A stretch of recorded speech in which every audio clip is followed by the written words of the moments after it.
perkembangan kita. Sama-sama aja. Alhamdulillah, hari ini menyambung perkongsian kita bila diri diuji, Ustaz. Siri akhir. Kalau kita ikuti minggu lepas siri ketiga, bagi Ustaz ada kongsikan bersama-sama kita dalam siri yang sama ataupun perkongsian dalam topik yang sama bila diri diuji. Saya kira menyambung kembali mereka yang ikuti kita bagi segmen-segmen kita yang lepas minggu ni, minggu terakhir. Jadi pastikan tak lepaskan peluang untuk bersama-sama dengan bagi Ustaz untuk perkongsian kita kali ini, juga mengundang interaksi seperti biasa. Talian kita 0362051500 dan sahabat di Facebook. InsyaAllah ada kesempatan kita raikan di ikim.fm insyaAllah. Dan kita mulakan, Ustaz, mungkin untuk mukadimah kita kali ini, silakan. Assalamualaikum warahmatullahi ta'ala wabarakatuh. Alhamdulillah. Alhamdulillahilladzi hadana lihadza wa ma kunna linahtadiya laula an hadanallah. Wassalatu wassalamu ala Rasulillah wa ala alihi wa sahbihi wa man wala. Rabbi shrah li sadri wa yassir li amri wahlul 'uqdatam min lisani yafqahu qawli. Subhanaka la ilma lana illa ma 'allamtana innaka antal alimul hakim. La haula wala quwata illa billahil aliyil azim. Yang saya hormati, lagi saya mulakan Puan Hajah Fairuz Haji Nordin, seterusnya kepada seluruh para pendengar Radio IKIM yang dikasihi dan didoakan sekalian. Alhamdulillah, syukur kehadrat Allah Subhanahu Wa Taala kerana pada pagi ini Allah terus menerus memberi keizinan kita untuk diberikan kebaikan. Apabila kita berada di dalam majlis ilmu, insya-Allah ilmu yang bermanfaat lebih berguna dan lebih berharga daripada harta dan kuasa.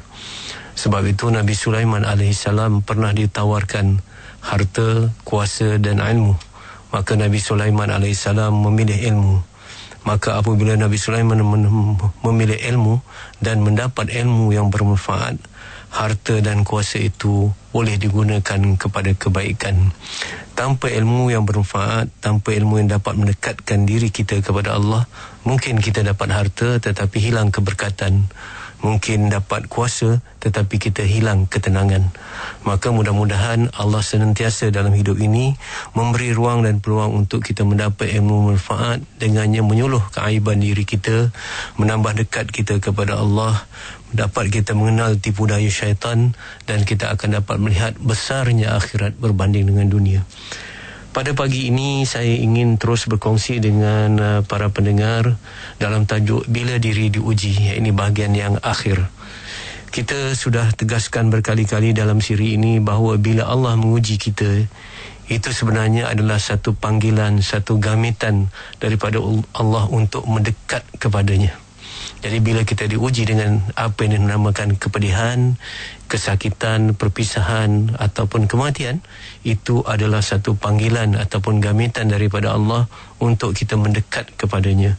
Dan apabila kita mendekat kepada Allah, Allah Maha Berkuasa, maka kita akan diberi kekuatan. Allah Subhanahu Wa Taala Maha Penyayang, maka kita akan diberi ketenangan. Justru apabila kita mendekat kepada Allah, maka di sanalah ada jalan penyelesaian atau solusi kepada setiap masalah kita.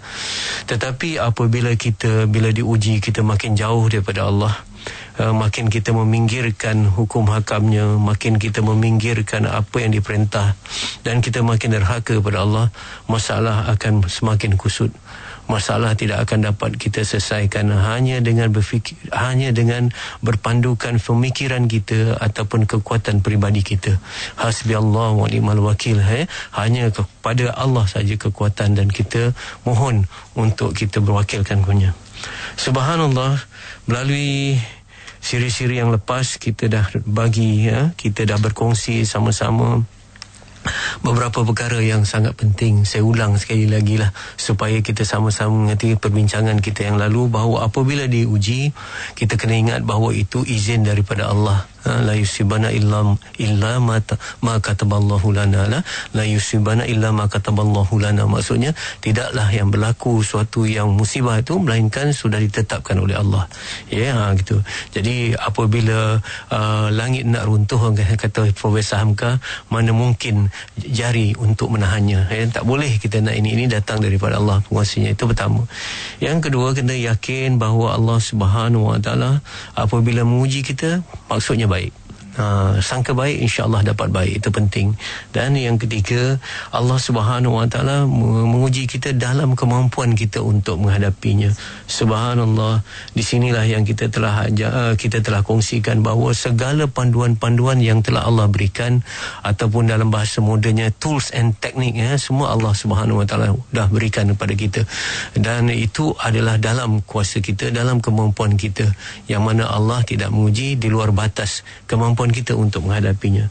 Seterusnya, apabila kita diuji, kita perlu raja'na ilallah, kembali kepada Allah dengan bertaubat, dengan mencari kesalahan kita.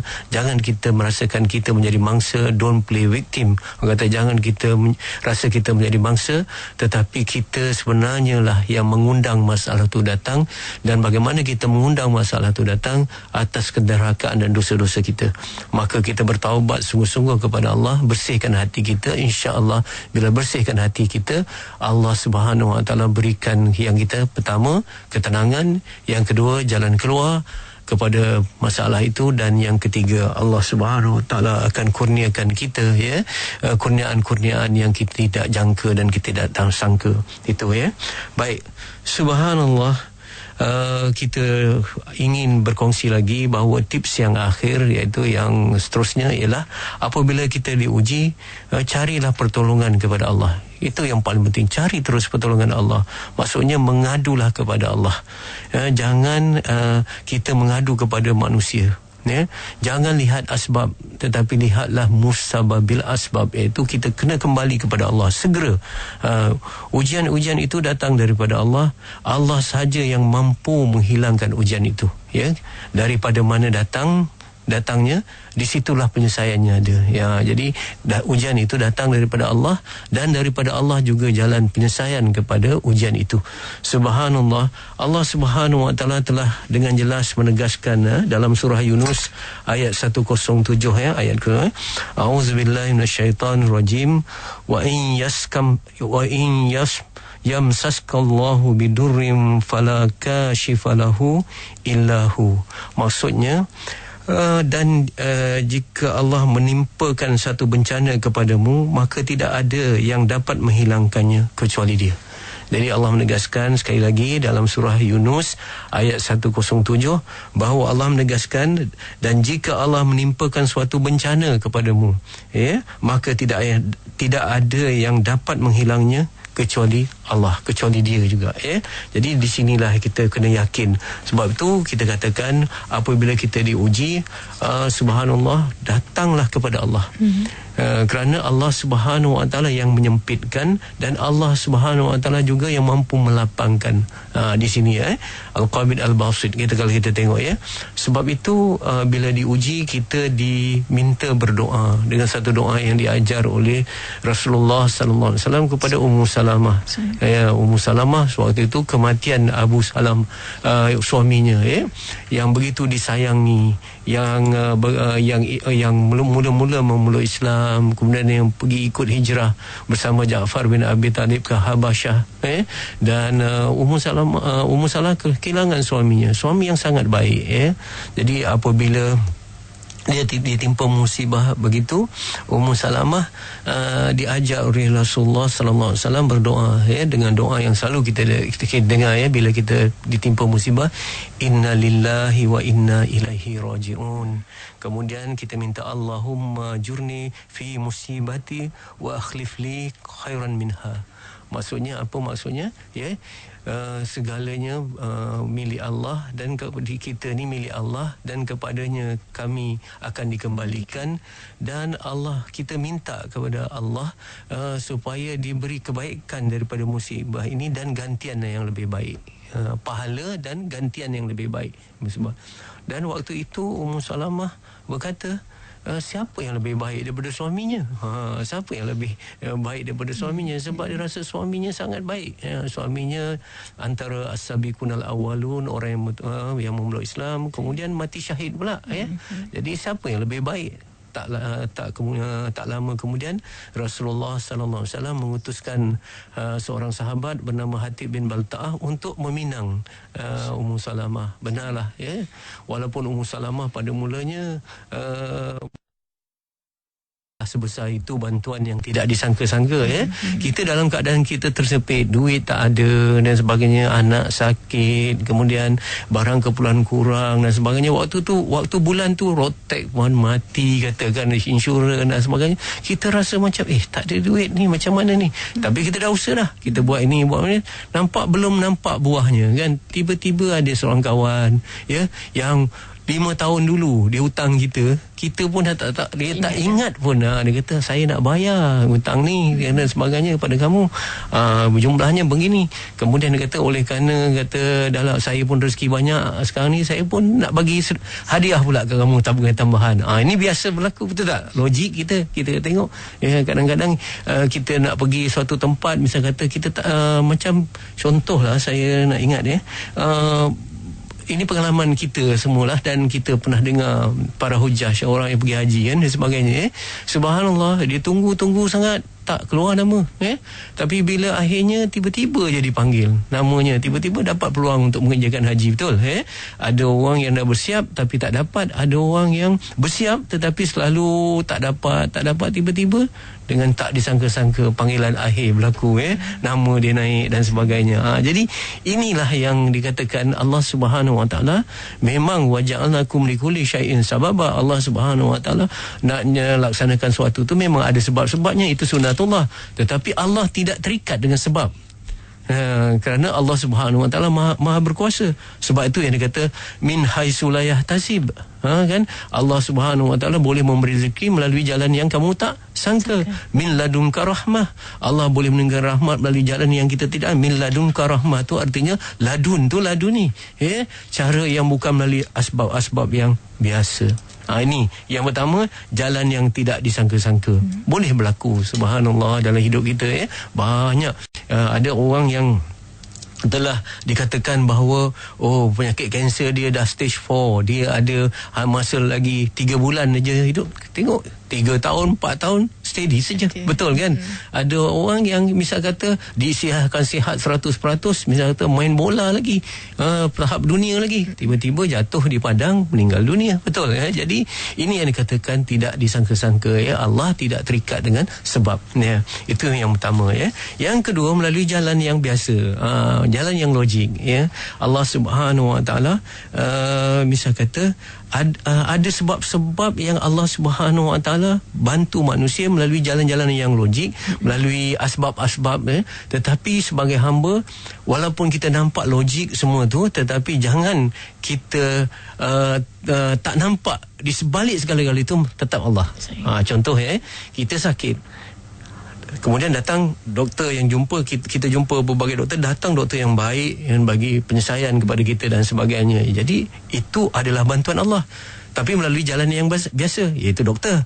Ada datang nanti jumpa ubat, jenis rawatan yang sesuai pada penyakit kita, contoh begitu juga kita minta jodoh sekian lama ni, jodoh kita lambat tiba-tiba dengan perkenalan seorang kawan, bantuan dia, kemudian dia bertemu dengan ustaz, kemudian ustaz minta carikan orang gini, nampak tu jalan tu macam biasa saja, tetapi di sebaliknya ialah Allah Subhanahu Wa Taala. Itu kena nampak. Ini jalan-jalan yang biasalah jalan-jalan yang biasa.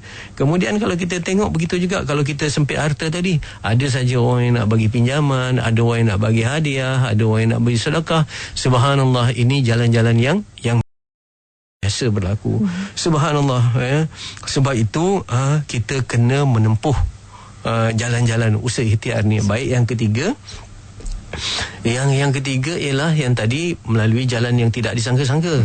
Yang kedua dengan jalan yang biasa ataupun memang yang kita usah. Yang ketiga ni diberi kekuatan iman untuk menghadapi ujian. Gitu, diberi kekuatan iman. Masalah tak selesai, orang kata the problem is there, ada masih lagi problem tu, tetapi sebaliknya Allah Subhanahu Wa Taala kuatkan iman kita. Hingga dengan kekuatan iman itu, subhanallah, kita dapat menghadapi ujian itu lebih baik lagi. Maksudnya kalau misal kata sakit, kita terus sakit, tak sembuh.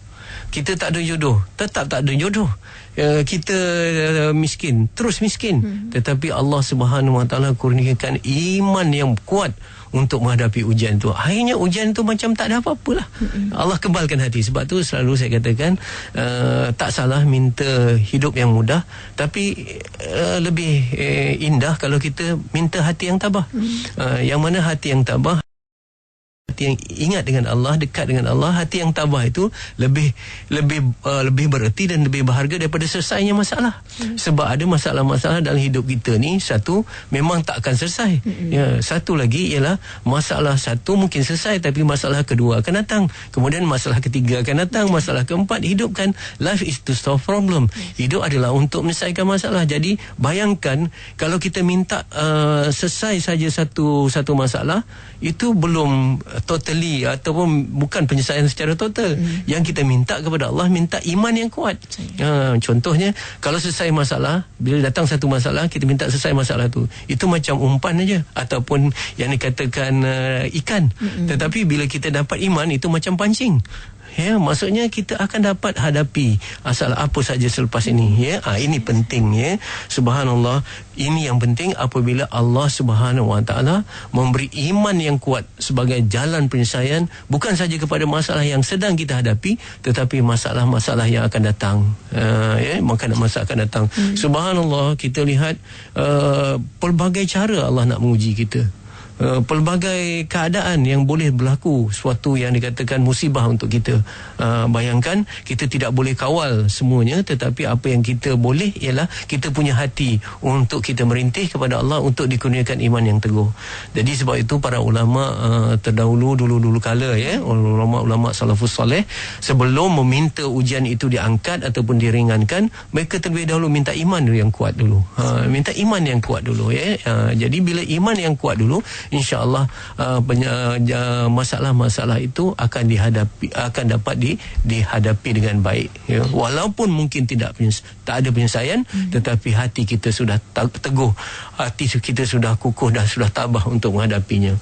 Okey, sekarang terusnya, apakah yang dikatakan jalan-jalan kita untuk mendapat bantuan Allah? Apa jalannya? Kita kata masalah hanya dapat diselesaikan apabila kita mendapat bantuan Allah. Betul? Apabila Allah memberi pertolongan kepada Allah, daripada Allah. Kerana kita kata masalah datang daripada Allah, dan hanya di sisi Allah saja ada pertolongan. Jadi macam mana kita nak dapat pertolongan daripada Allah? Ini baik, yang pertama, kita penting sekali yang ini, yang kita kena hilangkan daripada kita. Jangan ataupun tahan diri kita buat sesuatu yang Allah tidak suka. Ini penting. Kena tahan diri kita daripada membuat sesuatu yang yang Allah tidak suka. Apa dia yang Allah tidak suka apabila kita ditimpa masalah? Tadi kita yang dikatakan kita marah-marah, kita mengeluh, kita mengutuk, kita meratap, kita rasa diri kita tak berguna, apa perlunya aku ni ada hidup di dunia ni, dan sebagainya. Itu selalu bila kita diuji, kita dengar macam-macam. Kita dengar kadang-kadang melalui lagu lah. Aku ni umpama gagak di rimba lah, macam-macam. Aku ni tak ada harta apa semua. Subhanallah, itu kata-kata yang meratap, kata-kata yang membentuk menghina diri. Kita dalam hidup tak boleh menghina diri, yang boleh merendah diri. Tawaduk tu terpuji, kan? Tetapi ada di antara kita, termasuk diri kita lah sendiri, kadang-kadang apabila diuji, subhanallah, lidahnya menuturkan bahasa-bahasa yang tak baik. Sama ada bahasa-bahasa yang membentuk kemarahan, kecaman. Kan kita, apabila saya dah katakan pada minggu yang lalu, apabila orang tu diuji, bila dia tak kuat imannya, dia akan menyalahkan, pertama, menyalahkan orang lain. Yang kedua, dia menyalahkan situasi dan kondisi, suasana dan keadaan, ataupun dia menyalahkan dirinya sendiri, dan kadang-kadang dia memberontak kepada Allah. Betul tak, kan? Ini. Jadi waktu dia memberontakkan, keluarlah kata-kata yang kesat daripada mulutnya. Ataupun sekarang ni, bukan lidah berbicara, tapi tangan berbicara. Tangan berbicara ni dalam Quran ada sebut. Tangan berbicara ni ialah status kita lah, dalam FB kita, dalam Twitter kita, dalam WhatsApp kita dan sebagainya, menunjukkan bahawa kita marah, kita kecewa, kita lepaskan segala kegeraman di situ dan sebagainya. Jadi padahal subhanallah, kalau kita lepaskan kegeraman kita pun, kembali kepada soal tauhid tadi, orang yang membaca walaupun 1000 like, walaupun 1 juta like, masalah takkan selesai. Sebab masalah tu datang daripada Allah, dan Allah Subhanahu Wa Taala juga ada solusinya. Jadi kalau kita meratap ataupun kita tulis FB dalam status entry kita panjang-panjang pun tak selesai masalah. Cuma itu hanya menyebabkan masalah tu lebih besar lagi. Lebih besar lagi. Hanya orang kata sebagai satu escapism saja. Buat mungkin sementara kita dah lepaskan geram itu. Okey lah. Sekarang kita tengok macam mana kalau seorang tu marah kadang-kadang, na'udzubillah dengan suaminya, dengan isterinya, lepas dalam status FB. Marah dengan majikannya, lepas juga dalam status FB. Dan ini membahayakan. Ini membahayakan sebab orang lain akan ambil. Mungkin kita dah berbaik, tetapi perkara tu terus tersebar dan sebagainya. Jadi kita hati-hati. Jadi jangan membuat sesuatu yang menyebabkan apabila ada kemarahan, bila ada keluhan, bila ada kutukan, bila ada ratapan, maka bantuan Allah makin jauh. Jadi kena, yang dikatakan sabar itu ialah menahan. Menahan daripada apa yang Allah tidak suka kita lakukan waktu kita ditimpa musibah. Itu nombor satu, kita kena jaga tahan. Yang kedua, kita kena lakukan apa yang Allah suka. Apa yang Allah suka apabila ada musibah, sebab kita nak nusrah ataupun bantuan daripada Allah tu turun, betul tak? Tadi kita jangan buat sesuatu yang menghalang bantuan Allah tu turun. Ini satu.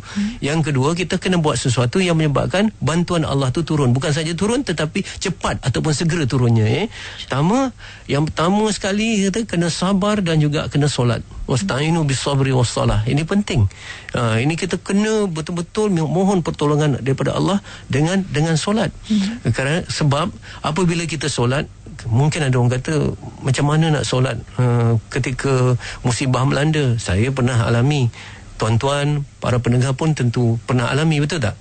Masa kita ditimpa musibah ataupun didatang ujian, kata sakit ke, perpisahan ke, kemiskinan, dibuang kerja, dikata orang dinista orang, susah betul nak solat yang khusyuk. Sebab kata-kata tu lebih besar kadang-kadang, betul tak? Teringat lagi waktu tu sakit tu, jalan kita, penyelesaian kita berfikir tu datang semua dalam solat. Tetapi dengar saya berpesan pada diri saya dan semua para pendengar, solat yang tidak khusyuk ketika dilanda musibah lebih baik daripada tidak solat langsung. Allah melihat, Allah tahu hati kita. Hati kita ni lemah. Hati kita ni subhanallah rapuh apabila diuji. Tetapi takkanlah Allah Subhanahu Wa Taala yang Maha Pengasih, lebih pengasih daripada seorang ibu kepada anaknya, tak menilai waktu kita mengangkat takbir. Takkan Allah Subhanahu Wa Taala tak menilai ketika kita berdiri. Takkan Allah tak menilai ketika kita rukuk dan kita sujud. Padahal Allah telah berjanji dalam Quran bahawa sekecil-kecil kebaikan pun Allah nilai. Jadi jangan tertipu hanya kita rasa diganggu dengan pelbagai masalah itu, dalam keadaan tangisan kita gitu, dengan ditimpa oleh masalah itu kita tak solat. Jangan. Walaupun menangis, walaupun dalam keadaan merintih, bertakbirlah, besarkanlah Allah. Waktu tu walaupun hati kita masih lagi membesarkan masalah, tetapi kita cuba sungguh-sungguh kata Allahu Akbar, Allah lebih besar daripada masalahku. God is bigger than your problems. Selalu kita katakan Allah lebih besar pada masalahku. Dan waktu kita merintih pada ya Allah, kita kata merintih pada ya Allah, Engkau lebih besar daripada masalahku. Engkau lebih besar daripada masalah besar, tapi Allah lebih besar daripada masalah kita. Inilah dalam solat kita, terutamanya Hajah Fairuz dan para pendengar, dan untuk saya sendiri juga berpesan bahawa yang penting dalam solat ialah ketika sujud, wasjud waqtarib, dalam Al-Quran wasjud waqtarib artinya sujud dan mendekatlah. Jadi saat seorang hamba yang paling dekat kepada Allah ialah waktu sujud. Dan waktu sujud nak buat apa? Kata dalam hadis bahawa dalam sujud kita berdoalah banyak-banyak. Waktu itulah kita luahkan, ceritakan segala-galanya. Jangan luahkan dalam FB, luahkan kepada Allah waktu sujud kita. Waktu sujud tu kita rujukkan, ya Allah, aku lemah, aku diuji begini pun aku sudah hilang, ya Allah, ketenangan, tolong beri aku ketenangan, minta macam tu kepada Allah, ya. Cuma jangan dizahirkan dalam kata-kata lah, cakap dalam hati kita. Waktu tu pilih masa yang sangat intim untuk kita merintih kepada Allah Subhanahu Wa Taala. Ya, selalu saya katakan, mungkin kita pada ketika kita tertentu tidak ada bahu yang sudi menjadi tempat letak untuk kita letakkan tangisan kita, tetapi kita sentiasa ada sejadah untuk kita sujud dan mengadu kepada Allah. Betul, waktu itu.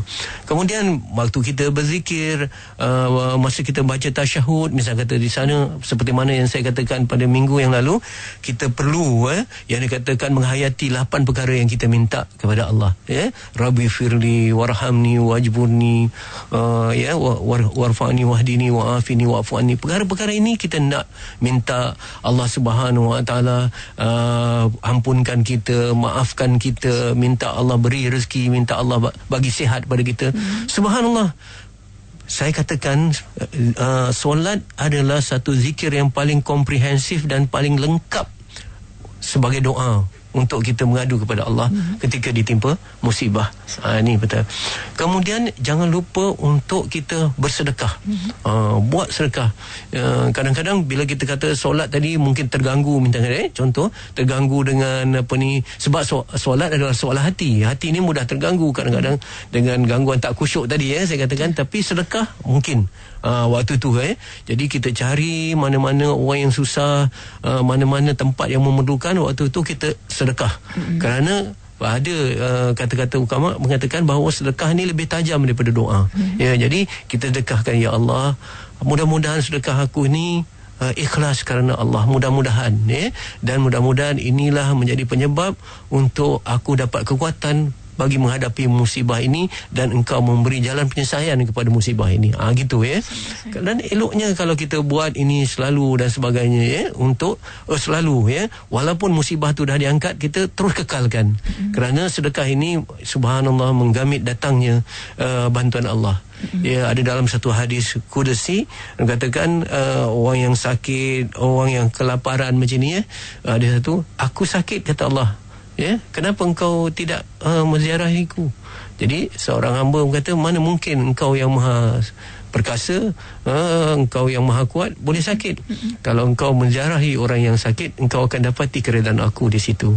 Ya, aku lapar, kata Allah, kenapa engkau tidak memberi aku makan? Mana mungkin engkau yang maha kaya boleh rasa lapar? Tapi Allah kata, kalau kita memberi makan kepada orang yang kelaparan, di situ kau akan temui keredaanku. Maksudnya kita kena cari orang-orang yang susah, kita bantu dengan sedekah. Yang ini akan dapat insya-Allah menggamit datangnya bantuan Allah. Kemudian cari kerja-kerja kebajikan. Kerja-kerja kebajikan, ya, tolong, ya. Saya pernah tengok, subhanallah, di sini saya ingin berkongsi bagaimana ibu-ibu yang mempunyai anak-anak yang penjaga-penjaga yang mempunyai anak yang kanser ni, mereka ni giat membuat kebajikan di kalangan mereka, dan juga buat kerja-kerja kebajikan yang lain. Subhanallah, apabila mungkin anak mereka pun telah meninggal dunia, tetapi mereka terus memberi kebajikan-kebajikan, akhirnya Allah Subhanahu Wa Taala temukan mereka dengan ketenangan dengan kerja-kerja kebajikan itu. Subhanallah, ini penting untuk kita ini. Jadi cari kerja-kerja kebajikan, ya. Mungkin kita tak boleh menolong dari segi harta, tetapi kita boleh menolong dari segi tenaga. Mungkin kita boleh menolong dari segi memberi kata-kata yang baik, ataupun sekadar senyuman. Ya, itu yang saya kata, kita sentiasa ada untuk memberi, ya. Kita sentiasa ada untuk memberi. Tapi kalau kita rasa tak ada apa-apa untuk diberi, betul lah, tak ada hatilah, itu tak ada hatilah menyebabkan kita rasa tak ada apa-apa untuk diberi, ya. Kemudian seterusnya, kita minta sungguh-sungguh Allah Subhanahu Wa Taala yang katakan sedekah tadi, tadi dengan kerja kebajikan, azam dan nazar. Buat azam, ya Allah, aku berjanji untuk kalau diangkat musibah ini, ya Allah, aku nak jadikan aku ni lebih serius denganmu dalam ibadah. Contoh, aku nak lepas ni, jika Allah Subhanahu Wa Taala membantu aku ni, aku nak lebih dekat dengan Al-Quran, misal kata. Ini azam, ya. Dan nazar ni wajib, ya. Jadi kita jadikan taruhan nazar kita ni tak boleh kalau saya katakan taruhan, tetapi kita jadikan itu sebagai satu Allahumma salli ala sayyidina, satu usaha untuk menunjukkan kesungguhan kita untuk melakukan kebaikan. Jadi sekiranya kata contoh masalah ni Allah selesaikan dengan bantuan Allah, kalau penyakit ini Allah angkat dan sebagainya, aku bernazar untuk bagi makan 10 anak yatim, kata-kata aku bernazar untuk ini. Jadi subhanallah, ini juga jalan-jalan yang ditempuh oleh orang soleh ketika mereka menghadapi masalah ataupun ujian. Baik, bagaimana nak dapat bantuan Allah tadi ya? Pertama, kita tahan diri daripada apa yang Allah larang. Yang kedua, lakukan apa yang Allah suka. Dan yang ketiga, kena jaga-jaga sungguh. Ini penting sangat ya. Ketika kita ditimpa ujian, kadang-kadang Puan Hajah ya, para pendengar, kita desperate. Desperate maksudnya terdesak, dan kita kadang-kadang hilang punca. Waktu itu kadang-kadang syaitan datang, barulah dia bagi was-was pada kita. Bukan bagi ilham, tapi bagi was-was, artinya jalan-jalan yang negatif. Waktu itu diberikan kepada kita jalan pintas yang dilarang. Contohnya, kita pergi kepada bomoh yang khurafat, yang ada syirik, kemudian dalam perubatan-perubatan yang menipu ni dan sebagainya. Kalau kita misal kata nak jodoh, misal kata pergi jumpa bomoh ni tipu ya, dan sebagainya. Kalau kita dalam keadaan yang misal kata nak duit dan sebagainya, ada datanglah toke-toke yang dikatakan ini apa ni, skim cepat kaya, datang. Kamu akhirnya subhanallah, kita hilang segala-galanya ya. Tadi masalah tak selesai, yang sedia ada, masalah yang baru datang yang lebih besar lagi daripada masalah yang sedia ada. Jadi kita kena jaga-jaga sungguh-sungguh ya. Saya rasa sekadar itu buat sementara waktu, dan insya-Allah kita boleh berbincang nanti untuk melengkapkan perkongsian kita pada pagi ini, insya-Allah. Terima kasih untuk kongsian yang bagi Ustaz untuk kita kali ini dalam pertemuan pengisian kita dalam Islam itu indah.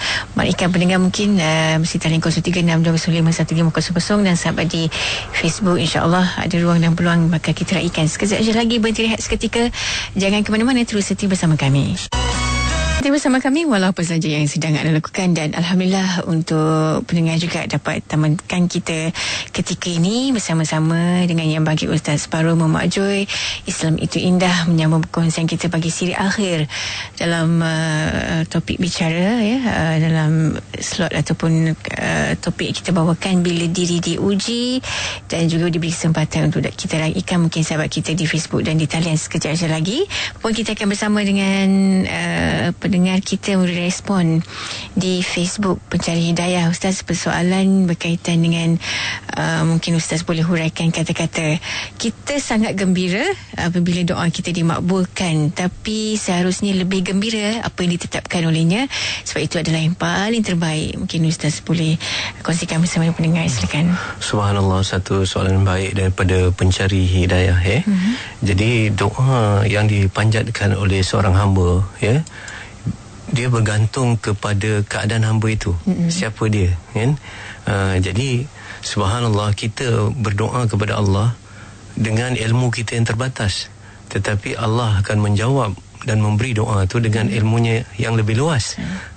Jadi mungkin kita minta suatu yang baik, tapi Allah beri yang terbaik. Kita minta yang terbaik, Allah bagi yang lebih baik sebenarnya.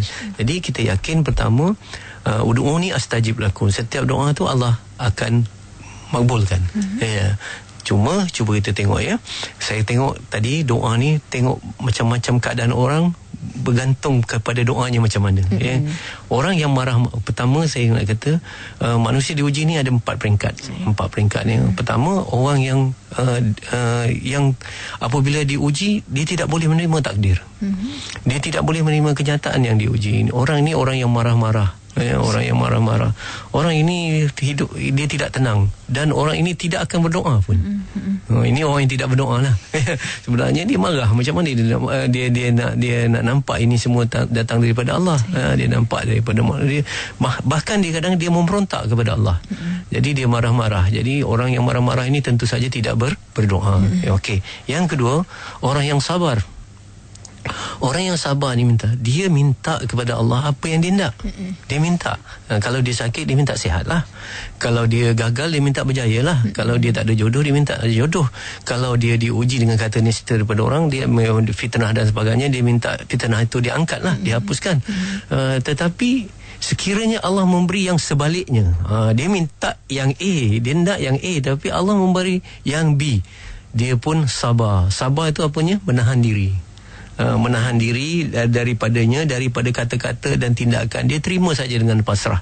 Ya, tetapi kalau disuruh pilih, dia nak memilih apa yang dia nak. Tetapi apabila sudah Allah takdirkan, ya, yang sesuatu yang berbeza daripada apa yang yang dia ingini dan kendaki, maka waktu tu dia sedar dia hanya hamba. Apa ucapan dia? Innalillah wa inna ilaihi rajiun. Kami ni milik Allah dan kepadanya lah kami akan dikembalikan. Contoh, ya. Jadi dia begitulah, dia kata aku hamba, mana mungkin kehendak aku akan mengatasi kehendak Allah. Yang dekat waktu tu dia kata dalam hatinya, takdir mengatasi tadbir. Dia pun innalillah wa inna. Untuk jadi orang sabar pun susah. Sebab sabar ni dia kata ajruhum bighairi hisab. Dia diberi pahala oleh Allah, diberi ganjaran tanpa hisab. Ya, kalau solat berjemaah mungkin 27 dan sebagainya. Tapi sabar ni tanpa hisab. Subhanallah, ya. Nak jadi orang sabar ni, jadi orang yang sabar ni doanya macam mana? Doanya dia nak apa yang dia nak tu diminta kepada Allah. Selagi doa itu tidak memutus silaturahim, selagi doa itu tidak maksiat dan dosa, dia minta yang baik. Apa dosa ke kalau kita minta sihat ketika kita sakit? Dosa ke kalau kita minta kaya ketika kita miskin? Tak ada, tak dosa, kan? Jadi harus baik dan sebagainya, dia pun minta yang itu. Tapi bila Allah bagi sebaliknya, urut dada, tahan, ya. Dia itu yang dia kata maqam sabar. Tetapi ada makam yang lebih tinggi daripada itu. Ini yang ketiga, iaitu makam redha. Makam redha ni ucapan dia bukan innalillah, alhamdulillah. Alhamdulillah. Bila diuji dengan suatu yang pahit dan sebagainya, dia tidak memilih langsung. Macam tadi dia memilih, tetapi apabila Allah membuat pilihan, dia akur. Itu orang sabar. Tetapi ni tak memilih langsung. Dia kata apa saja yang datang daripada Allah pasti baik. Jadi kalau orang ni doa ni macam mana? Doanya mungkin berbeza lah daripada ya Allah, kata apa yang kau datang daripada engkau semuanya baik belaka, ya, dan sebagainya. Ketika itu, sebab itu ketika Nabi, subhanallah, dalam Nabi Ibrahim sedang dilontarkan ke dalam api, mereka kata kamu minta apa? Allah lebih tahu, yang lihat. Betul tak, kan? Kalau kita kerja dilontar ke api, minta selamat daripada api, tapi Nabi Ibrahim kata Allah lihat apa yang ini, yang berlaku. Jadi begitu juga Nabi Ayub, ketika dia diuji dengan sakit, dia minta hanya lidah dan juga hatinya agar dapat terus berzikir kepada Allah. Jadi ini orang yang kata makam redha. Jadi ucapan dia bukan innalillah wa inna ilaihi rajiun, tapi ucapan alhamdulillah. Jadi jarang kita nak dengar macam ni, tiba-tiba accident, alhamdulillah, ya. Jadi mungkin ini dah satu yang berbeza, tapi inilah yang berlaku, ya. Macam contoh Sayyidina Ali radhiyallahu anhu merasakan bahawa ujian itu sebagai satu kafarah, satu penghapusan dosa. Sakit itu satu penghapusan dosa. Jadi apabila dia tak sakit, apa kata Sayyidina Ali? Apakah Allah sudah melupakan aku? Apabila tidak sakit, jadi kita minta sihat saja, ya. Tapi Sayyidina Ali sebaliknya, dia merasakan bahawa bila dia tidak sakit, itu artinya mungkin Allah telah lupakan aku. Contoh, kita tengok Abu Dzar Al-Ghifari, kita ditanya apa yang paling manis dalam hidupnya, dia kata yang paling manis dalam hidupku, yang pertama bila aku lapar. Bila aku lapar, hati aku lembut. Kemudian yang kedua, bila aku sakit Allah ampunkan dosaku. Dan yang ketiga, diambang sakaratul maut. Kerana bila aku berada di ambang kematian, saatku untuk bertemu dengan Rasulullah dan Allah semakin dekat. Jadi ini orang makam redha. Jadi kita tak tahulah, ya, kita tak dapat rasa lah, cuma kita tengok dalam ilmunya sajalah. Tapi makam yang tinggi ialah makam syukur, ya, yang lebih tinggi daripada makam redha. Ini keempat, orang yang syukur ni, subhanallah, dia tak terikat lagi dengan segala-gala yang berlaku ni, ya, suka ke tak suka tak sebab dia terikat dengan musabab bil asbab, iaitu Allah saja ya. Dia betul-betul akrab dengan Allah. Akhirnya apa saja yang berlaku, dia boleh membaca hikmah di sebalik musibah, dan dia mendapat kemanisan dalam apa jua takdir daripada Allah. Dia dapat kemanisan ya, dia dapat kemanisan halawah, sebab dia tidak melihat asbab lagi, tetapi dia melihat sudah musababil asbab dan sebagainya.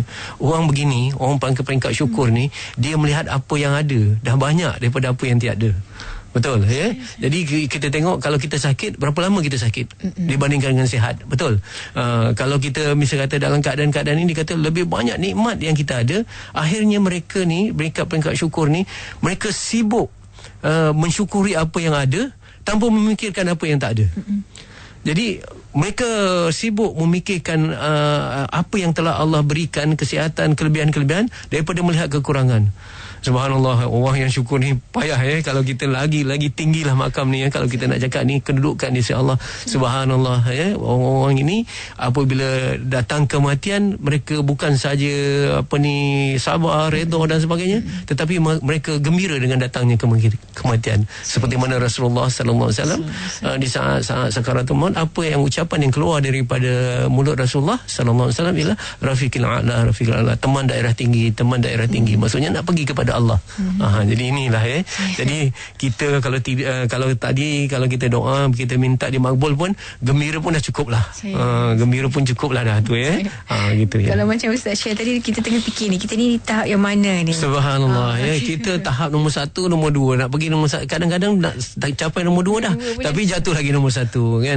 Tapi itu yang saya kata tadi kita ni, walaupun ini semua contoh-contoh yang orang saleh ni, kita cuba tiru walaupun belum menyerupai.